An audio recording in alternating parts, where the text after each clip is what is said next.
پیدائش 44 باب۔ پھر اس نے اپنے گھر کے منتظم کو یہ حکم کیا کہ ان آدمیوں کے بوروں میں جتنا اناج وہ لے جا سکیں بھر دے، اور ہر شخص کی نقدی اس کے بورے کے منہ میں رکھ دے، اور میرا چاندی کا پیالہ سب سے چھوٹے کے بورے کے منہ میں اس کی نقدی کے ساتھ رکھنا۔ چنانچہ اس نے یوسف کے فرمانے کے مطابق عمل کیا۔ صبح روشنی ہوتے ہی یہ آدمی اپنے گدھوں کے ساتھ رخصت کر دیے گئے۔ وہ شہر سے نکل کر ابھی دور بھی نہیں گئے تھے کہ یوسف نے اپنے گھر کے منتظم سے کہا، جا ان لوگوں کا پیچھا کر، اور جب تو ان کو جا لے تو ان سے کہنا کہ نیکی کے عوض تم نے بدی کیوں کی؟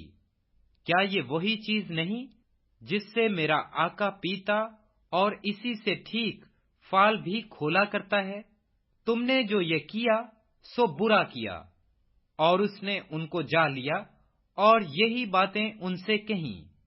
تب انہوں نے اس سے کہا کہ ہمارا خداوند ایسی باتیں کیوں کہتا ہے؟ خدا نہ کرے کہ تیرے خادم ایسا کام کریں۔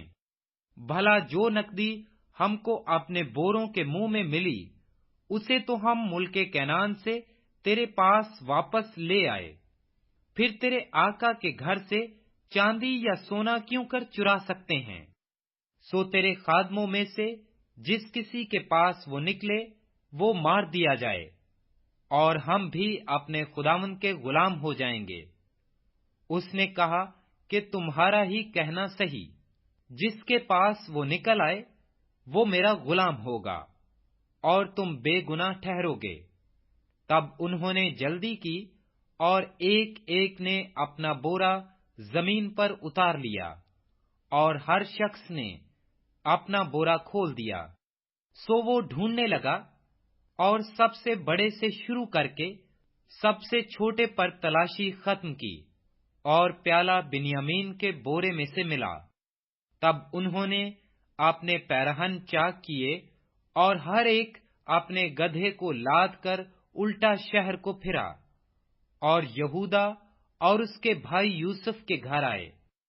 وہ اب تک وہیں تھا، سو وہ اس کے آگے زمین پر گرے۔ تب یوسف نے ان سے کہا، تم نے یہ کیسا کام کیا؟ کیا تم کو معلوم نہیں کہ مجھ سا آدمی ٹھیک فال کھولتا ہے؟ یہودا نے کہا کہ ہم اپنے خداوند سے کیا کہیں؟ ہم کیا بات کریں یا کیوں کر اپنے کو بری ٹھہرائیں؟ خدا نے تیرے خادموں کی بدی پکڑ لی، سو دیکھ ہم بھی اور وہ بھی جس کے پاس پیالہ نکلا دونوں اپنے خداوند کے غلام ہیں۔ اس نے کہا، خدا نہ کرے کہ میں ایسا کروں۔ جس شخص کے پاس یہ پیالہ نکلا وہی میرا غلام ہوگا، اور تم اپنے باپ کے پاس سلامت چلے جاؤ۔ تب یہودا اس کے نزدیک جا کر کہنے لگا، اے میرے خداوند، ذرا اپنے خادم کو اجازت دے کہ اپنے خداوند کے کان میں ایک بات کہے، اور تیرا غضب تیرے خادم پر نہ بھڑکے، کیونکہ تو فرعون کی مانند ہے۔ میرے خداوند نے اپنے خادموں سے سوال کیا تھا کہ تمہارا باپ یا تمہارا بھائی ہے؟ اور ہم نے اپنے خداوند سے کہا تھا کہ ہمارا ایک بوڑھا باپ ہے، اور اس کے بڑھاپے کا ایک چھوٹا لڑکا بھی ہے، اور اس کا بھائی مر گیا ہے، اور وہ اپنی ماں کا ایک ہی رہ گیا ہے، سو اس کا باپ اس پر جان دیتا ہے۔ تب تو نے اپنے خادموں سے کہا کہ اسے میرے پاس لے آؤ کہ میں اسے دیکھوں۔ ہم نے اپنے خداوند کو بتایا کہ وہ لڑکا اپنے باپ کو چھوڑ نہیں سکتا، کیونکہ اگر وہ اپنے باپ کو چھوڑے تو اس کا باپ مر جائے گا۔ پھر تو نے اپنے خادموں سے کہا کہ جب تک تمہارا چھوٹا بھائی تمہارے ساتھ نہ آئے تم پھر میرا منہ نہ دیکھو گے۔ اور یوں ہوا کہ جب ہم اپنے باپ کے پاس جو تیرا خادم ہے پہنچے تو ہم نے اپنے خداوند کی باتیں اس سے کہیں۔ ہمارے باپ نے کہا پھر جا کر ہمارے لیے کچھ اناج مول لاؤ۔ ہم نے کہا ہم نہیں جا سکتے۔ اگر ہمارا سب سے چھوٹا بھائی ہمارے ساتھ ہو تو ہم جائیں گے، کیونکہ جب تک ہمارا سب سے چھوٹا بھائی ہمارے ساتھ نہ ہو ہم اس شخص کا منہ نہ دیکھیں گے۔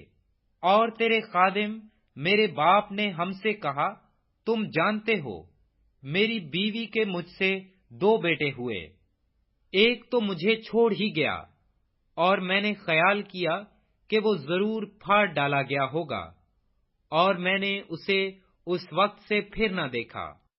اب اگر تم اس کو بھی میرے پاس سے لے جاؤ اور اس پر کوئی آفت آ پڑے تو تم میرے سفید بالوں کو غم کے ساتھ قبر میں اتارو گے۔